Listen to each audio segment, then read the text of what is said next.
August 2nd will, of course, be an amazing fight between Oscar Duarte and Kenneth Sims, most likely for probably mandatory status. But in the undercard, you also have a battle of two former champions, that being Regis Prograis versus Jojo Diaz.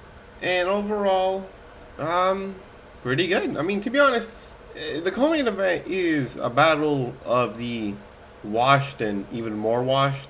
And the main event, that's the only good one for now. I mean, they haven't really released the undercard for some reason. I don't know what the hell's going on there. But yeah, let's talk about the co-main event. Obviously, Jojo Diaz, that being the former super featherweight champion, 34-7 with one draw, 15 wins by way of knockout. Of course, he is coming off of a big losing skid, only winning 2 of his last 10 fights. Or my bad, 8 fights.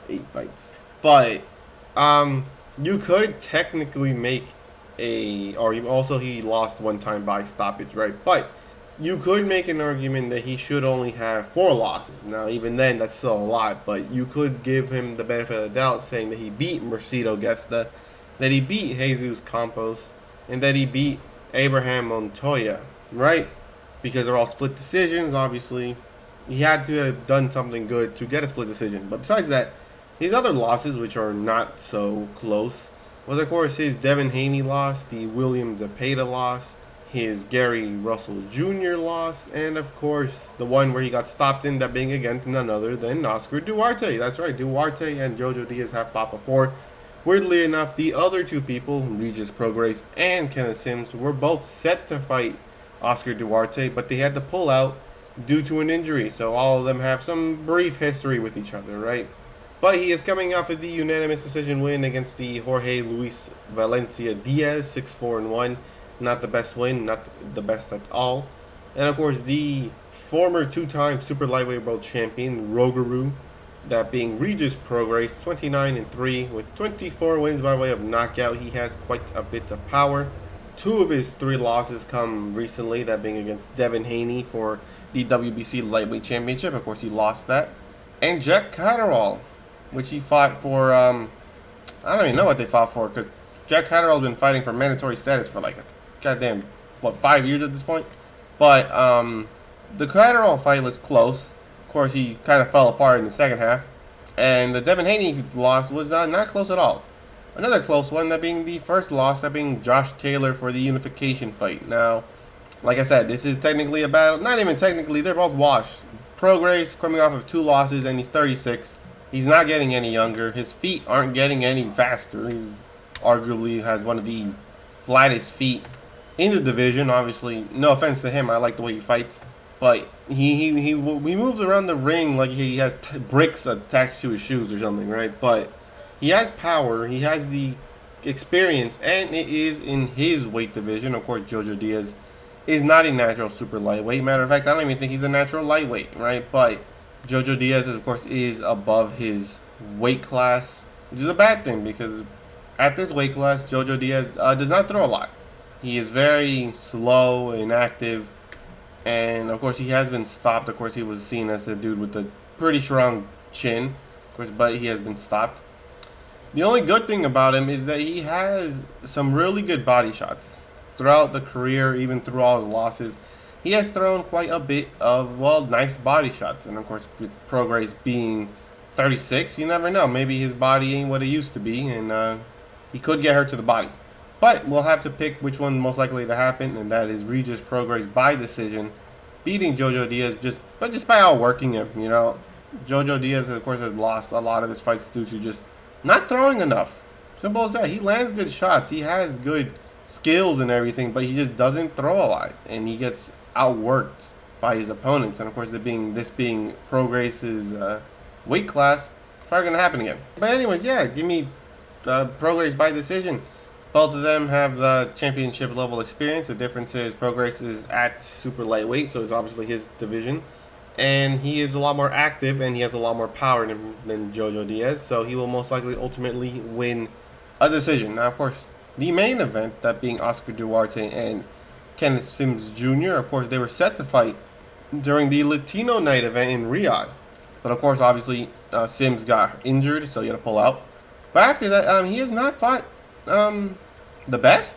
He has fought some good people. They do have a common opponent, that being Bortazan Akhmedov. Both of them beat him, but one of them was not seen as close, right? But besides that, of course, Kenneth Sims has two really good wins on his resume. That being, of course, against obviously Elvis Rodriguez, who he upsetted, taking his O. And of course, Rodriguez has been doing good for himself. Now, of course, he was robbed against Delgado. But we'll just prominently ignore that, right? But the other one, of course, is Akhmedov. Other than that, you have some other ones. Keyshawn Williams, undefeated 8-0. Rock Dodler Mitral, 17-1. But overall, pretty good resume for super lightweight. Now, of course, he doesn't have the most power, being only 22-2-1 with 8 wins by way of knockout. But he has power. He has hurt his opponents before. He has done a bit of damage. Enough to stop them? No, but enough to really make them make his opponents respect them in his punch selection. Especially in the Akhmedov fight, it was a pretty close fight up until Kenneth Sims landed some bombs, right? Some bombs, and got himself a decision win. Now, of course, Duarte is 29-2 with 1 draw. Of course, he has quite a bit of power. Out of his 29 wins, he has 23 by knockout. Of course, he only lost once by stoppage. Now, of course, his 2 losses come by Adrian Estrella, 28-3, obviously decision loss. And of course, the most recent one, that being against Ryan Garcia, which he got stopped in. Now, of course, Duarte has been obviously making a name for himself at super lightweight, obviously having pretty much rocks attached to his hands. Heavy-handed, quick, great combination, super good body work. He has tightened his defense up. So he has gotten better since that Ryan Garcia loss. And ever since that loss, he has fought some good people back to back to back to back. Of course, that being against Jojo Diaz, who he stopped in the second to last round. Obviously, Akhmedov, which was a very close fight, a lot closer than the Kenneth Sims fight. People thought that Akhmedov probably should have got the nod in the fight.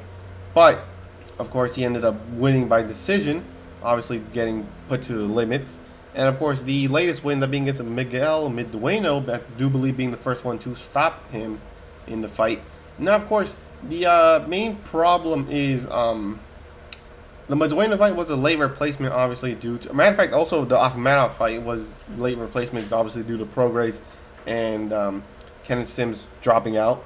So, you never know. Full camp Akhmedov probably could have beaten a Duarte, right? Midueno probably could have gotten a decision with him if he had a full camp.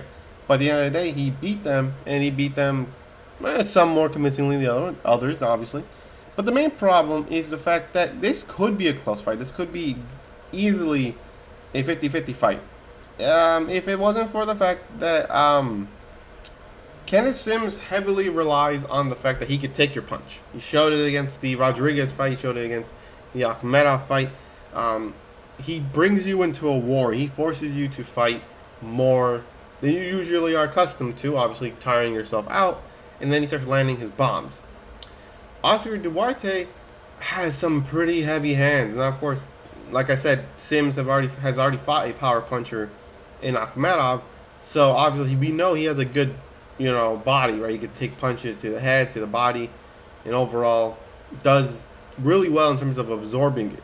The difference is, unfortunately, this is probably where he's probably gonna bite him in the ass, because Duarte is heavy-handed. He can hurt you with the left hand. He can hurt you with the right hand. He can hurt you with a lot of punches. He has good shot selection, and especially nowadays, with his much tighter defense, it's safe to assume that Kenneth Sims will have a really hard time finding an opening to Duarte. Especially with some powerful shots coming his way, it's going to be very difficult. Is it possible? Of course it is. Kenneth Sims has done it before. He has upsetted his fair share of fighters. But unfortunately, I think this is where his luck runs out. I think he succumbs to the damages of Duarte pretty quickly. I think he gets stopped in the 7th round. That's right. Give me Oscar Duarte stopping Kenneth Sims Jr. in the 7th round. Sims, once again, is a good fighter. He manages to outlast his opponents in a war of attrition. The difference is, unfortunately, he's facing a different beast this time. He's facing Duarte, and I believe Duarte gets it done in 7 rounds. But anyways, who do you guys have winning these fights? These are very interesting ones. Could go either way. Now, of course, I do believe Duarte is more likely to win. But if you pick Kenneth Sims, to be honest, I'm still picking Duarte. But you know, you can make an argument. You can make a very good argument. And of course, I have progress by decision. But anyways, who do you guys have winning these fights? Leave it in the comments below. I love to hear it. But anyways, hope you enjoyed this video, and I hope to catch you in the next one.